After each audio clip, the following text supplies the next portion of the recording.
majority in Nyamada. The majority in Nyamada. Meaning to say, the majority ya Nyamada ndio mwe ili ndi mpamvu ya mbili yobidisagidi kukuja zibo nino basugolo. And they're actually trying. If we're to be honest, the youth are trying. The youth are doing a lot out there, a lot of things.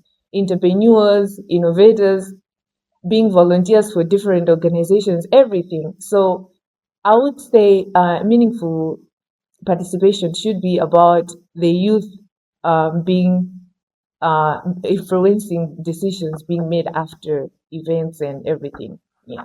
Yeah, okay. I think, yeah, what you're saying is really important. And it also made me think that if young people are to have meaningful participation, it means that they need to influence decisions and influence changes. And we've actually seen that in different areas. We've seen that with NICOM as well. Young people advocated for more opportunities for people who are coming up with innovations. And then last year they launched the Youth Innovation Fund. I mean, I would commend NICOM for that. I would commend the government for that. I mean, that's really great. But I also feel like as young people, we also need to have something maybe like a scorecard, don't you think, to see what young people have been advocating for and what we have been able to achieve. Because there's so many things that we're advocating for, and there's so many decisions that we've been able to influence, but sometimes we can't really pinpoint that, isn't it? Yeah. And I think that it's really good to like actually have that to be able to see and monitor and say, okay, we advocated for this, where are we? Because you're talking about certain issues like the Forex issue and other issues that are there that we keep speaking about it, but there isn't much change happening. And in different sectors, in different industries, there are a lot of things happening,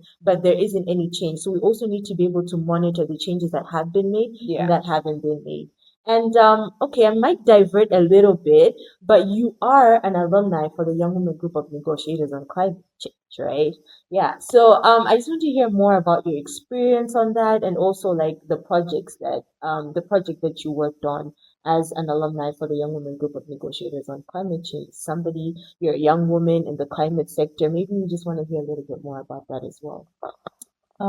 So my experience with the young women and girls climate negotiators program was very valuable because I got to understand that climate change is not just an environmental issue; it is a social justice issue, and most of the times it is the women that face a lot of challenges when climate change disasters hit.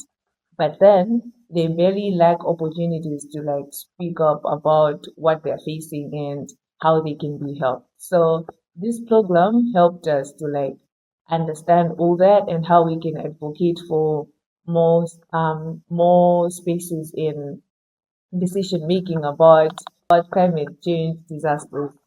And at the end, I got to implement a project which was about flood awareness and household preparedness in flood-prone areas, especially for women. I was trying to help them understand how they can understand the early warnings that come about floods and how they can prepare so that they're able to save their lives and their communities. All right, that is very great, Jackie. You're doing such amazing work. You are finding yourself in these spaces, participating in programs and, trying to influence decisions. I mean, let's talk about the viral clip again, but enough about that. And I also want to point out that in most cases we have challenges. Some people say Malawi is like 100 years behind. Like we're behind as a country. There's so much that we should be doing. There's so much that isn't happening. But I also feel like for that, it's also an advantage for us as young people in Malawi because there being challenges means that there are opportunities, right? Yeah. So can you please just maybe tell us maybe if there are any specific environmental challenges or climate challenges and maybe the opportunities that are there that exist in that maybe young people can tap into? There are actually a lot of opportunities because climate change does not just affect the environmental aspect of life, but a lot of aspects. I would give you an example of one opportunity that is there, which is climate education. Young people can be engaging in climate education, whereby they volunteer for organizations to teach in primary schools because our curriculum does not talk about, yes, we talk about environment, climate change, but it's just cutting down trees and everything. But most people don't really understand where all this is coming from and where we are going. Because if we are not careful, it's going to be so bad. Chilengedwe chathu chaonongeka. And if we're not being careful, things are going to get so bad because if we look at it, we know the environment is the mother of most of these things. Most of the things that we use, they come from the environment. So if we're not taking care of it now, things are going to get so bad. So the opportunity there is the climate education, whereby people can be engaging in environmental education about environmental justice and sustainability. But at the same time, mugama puzisana, for example, you can be going kuma meeting, kuma puzisana about that. At the same time, you're not just teaching them about environmental challenges and everything. You're also empowering them. You're also teaching them about Winowama Punziro and them being resilient. At the end of the day, these kids are going to understand the environment and everything. At the same time, they're going to have role models. Good, oh, people are actually doing something out there. I need to work hard. I need to conserve my environment. I should be someone, you understand? So there are actually a lot of opportunities. We can also talk about STEM, sciences and technology, whereby there is a use of AI nowadays. There is a lot, the use of social media. People can be using that to advocate for climate change and environmental justice and sustainability, to raise awareness about these issues, and to come together and work on coming up with solutions about such issues.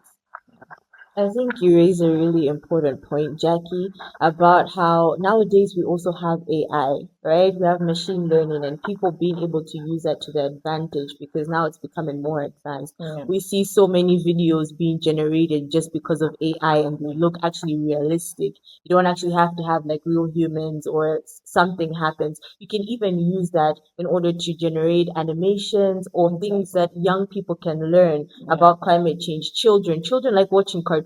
Why not make a cartoon about climate change, about how it affects us, about what we can do about it? It can also be used for learning. So I think that was really important. And just to wrap everything up, we were talking about the National Youth Summit. We did diverge just a little bit, but we do know climate change was talked about in the National Youth Summit as well as part of the sessions. But for somebody that did not attend the National Youth Summit, that hasn't attended the National Youth Summit before, what is something that you would want them to get out of this conversation? The first thing I would say is each and every young person who is out there, don't wait for big events. Don't wait to be invited to big events for you to start contributing to something. You can start working with what you have. Volunteer for a certain organization in your community. Mobilize people to like do my cleanups. Kuzala Mitengo and everything. You don't have to wait to be invited to big events for you to like get the courage and motivation to do something that will help your community in the country. At the same time, another thing I would say is, if you ever get a chance to speak up, please use it. Share your ideas, share your experiences. That is so helpful. There might be people watching you, waiting to hear you speak, and they might actually get something from what you say. So if you ever get to speak up, use that chance to do so. But at the same time, it shouldn't just be about us, the youth, looking at what the government is doing. It should also start with us and asking ourselves, goody, what is it that I'm doing? What is it that I'm contributing? If I'm being given the space, what is it that I'm going to contribute? You understand? It shouldn't just be about the government, the leaders. Oh, the government isn't doing this, the leaders are not doing that. But it should also start with us asking ourselves, that what is it that we're doing and what is it that I want to contribute.